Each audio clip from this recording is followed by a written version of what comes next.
Most sexual tribe in Africa. Africa is a vast and diverse continent. It is home to 55 countries with over 2,000 languages and a wide range of cultures and traditions. Africa has a population of over 1.3 billion people, making up 16% of the world's population. The continent is rich in natural resources including oil, gold, diamonds, and more. Africa is home to many iconic wildlife species such as lions, elephants, giraffes, amongst others. Africa has incredible cultural diversity with over 3,000 ethnic groups. Sexuality varies across tribes and countries in Africa. However, some tribes are known for their unashamed and strange attitudes towards sex and sexuality. This topic will highlight most sexual tribes in Africa. Here are some of the most sexual tribes in Africa. 1. The Himba tribe. The Himba tribe. The Himba tribe is an indigenous people living in the Cunene region of Namibia in southern Africa. They are a semi-nomadic people, traditionally herding cattle, goats, and sheep. Himba people are known for their distinctive appearance, with women wearing traditional clothing and adornments including ojais paste, a mixture of butterfat and okra, on their skin and hair, ekori headbands and jewelry, traditional skirts and aprons. Okujepisa Omukazendu is a tradition among the Himba people of Namibia, which translates to offering the daughter to the guest or offering the bride to the guest. This sexual practice involves a Himba man offering his wife as a sexual companion to guest in the Himba tribe. If a family has a male guest, the husband excuses the guest and his wife. He either sleeps outside or goes to another person's house to sleep, leaving his wife to sexually satisfy the guest. This tradition is based on hospitality and respect for guests, and is considered an honor for the family to offer a young woman as companionship to the Trobriand Island. The Trobriand Islands are a group of islands in the Milne Bay province of Papua New Guinea. They are part of the Solomon Sea Islands and are known for their unique culture and traditions. The Trobriand Islanders have a distinct culture known for their complex social hierarchy, elaborate rituals and ceremonies, strong emphasis on gift giving and exchange known as the Kula exchange. The Trobriand Islanders are known for their permissive attitudes towards sex and relationships, with premarital sex being common. Extramarital affairs being Kefik. Girls and boys as young as 6 years of age are encouraged to have intercourse. Trobriand children begin to play erotic games with each other and imitate adult seductive attitudes at around age 13. They begin to pursue sexual partners. They change partners. Often women are just as assertive and dominant as men in pursuing or refusing a lover.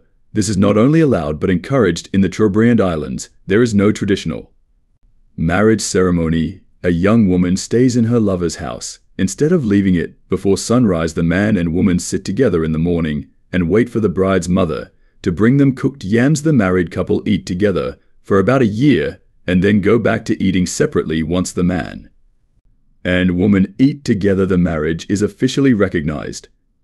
Husband all day. Then word goes out that the boy and girl are married. A married couple may get divorced after 1 year if the woman in the relationship is unhappy with her husband, or if the husband chooses another woman. The man may try to go back with the woman he left by giving her family yams and other gifts, but it is ultimately up to the woman if she wants to be with that man. 3.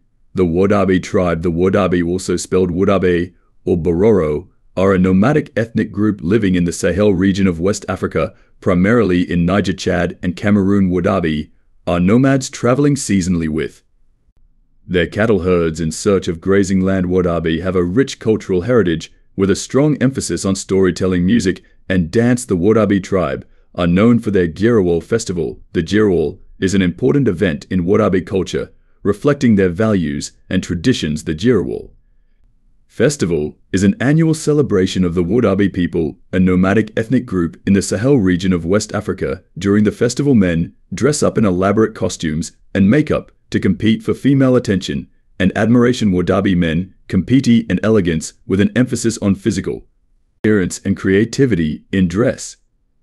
Men wear intricate costumes with adornments and accessories and apply makeup to accentuate their features. Men perform dances and rituals to showcase their skill and attractiveness. Wodabe women choose their partners during the Girawol based on beauty, skill, and personality. It is during the Girawol festival that wives of other men are convinced to leave their husbands to follow another man during the festival. If a man steals a woman Without the notice of her husband, the woman automatically becomes his wife. There is no value placed on loyalty in this tribe, because women are allowed to explore. Other men or women can have sex with more than one man, as she is free to change her husband during the festival. The Jerawal is also a celebration of fertility and reproduction with rituals to ensure prosperity and abundance for Kroung people. The Kroung people are an indigenous ethnic group living in the Ratanakiri province of northeastern Cambodia. They are a minority group with a population of around 20,000 people. He Kroung people live in small villages relying on subsistence farming, hunting and gathering. They practice animism, believing in spirits that inhabit the forest, rivers and mountains. Kroung culture is distinct from mainstream Cambodian culture with their own language, customs and traditions. The Kroung people have a unique sexual tradition of building love huts for young couples to explore their relationships in. Kroung culture, when young girls reach puberty around ages 13 to 15, their fathers will build them a separate bamboo hut away from the family home so they can socialize and experiment with boys in privacy. The Kroung people instill a strong message that sex before marriage is acceptable. Encouraged, when young girls are trying to find the right man to marry, the girls are in charge. They invite the boys they want into their love hut to get down, or sometimes just talk without any sex. The boys are not aggressive. They have been taught that their respectful behavior towards the girls will affect their family's livestock, and they take this very seriously and let the girls call the shots. In Kroung, young girls assert their sexual power and independence, as well as their parents' approval and trust in their decision-making. Love huts give them a chance to figure out which man they want to marry. In this culture, divorce is rare. Girls can have multiple boyfriends at a time in their hut, and there's no jealousy if she ends up choosing one boy over another. Sexual violence is rare and rape is non-existent. If unwanted pregnancy happens, the girl chooses the suitor that will raise the child as his own. The Kroung culture do not worry about female purity. Kroung are teaching their teenagers that sex is a natural, beautiful part of love. 5. The Banyankol. The Banyankol people, also known as the Enkol, are a Bantu ethnic group.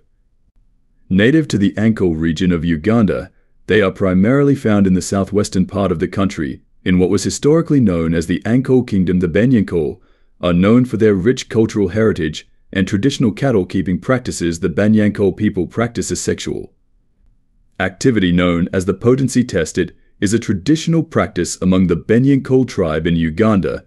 It is a cultural ritual aimed at determining a man's potency and fertility before marriage. The groom is expected to have sexual intercourse with a designated woman, usually in the aunt of the bride, to be in a secluded location. The aunt verifies the groom's potency by checking for signs of arousal and ejaculation. It is the aunt's approval that decides whether or not the marriage will hold. The aunt also checks if her niece is a virgin to avoid embarrassment after the marriage. The aunt will be present while the couples are having their first sexual experience.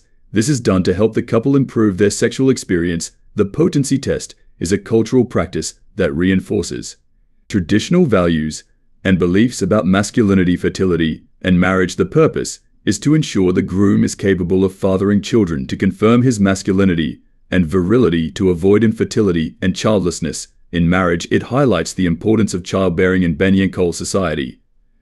In conclusion, Africa cultures are diverse and attitudes towards sex and sexuality vary widely. These sexual practices are inherent to these tribes. Thanks for watching. Please do like and subscribe for more.